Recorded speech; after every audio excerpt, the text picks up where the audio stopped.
The Strange Case of Dr. Jekyll and Mr. Hyde. By Robert Louis Stevenson. Story of the Door. Mr.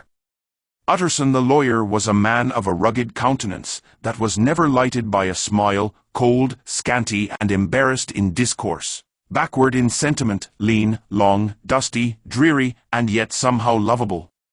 At friendly meetings, and when the wine was to his taste, something eminently human beaconed from his eye, something indeed which never found its way into his talk, but which spoke not only in these silent symbols of the after-dinner face, but more often and loudly in the acts of his life.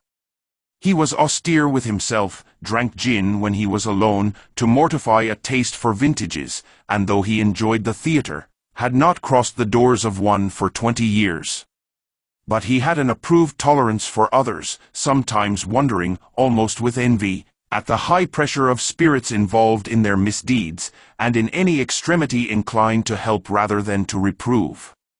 "I incline to Cain's heresy," he used to say quaintly. "I let my brother go to the devil in his own way." In this character, it was frequently his fortune to be the last reputable acquaintance and the last good influence in the lives of downgoing men. And to such as these, so long as they came about his chambers, he never marked a shade of change in his demeanor. No doubt the feat was easy to Mr. Utterson, for he was undemonstrative at the best, and even his friendship seemed to be founded in a similar catholicity of good nature.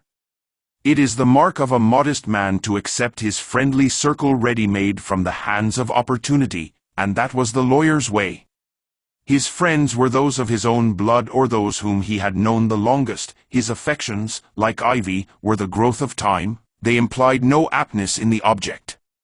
Hence, no doubt, the bond that united him to Mr. Richard Enfield, his distant kinsman, the well-known man about town.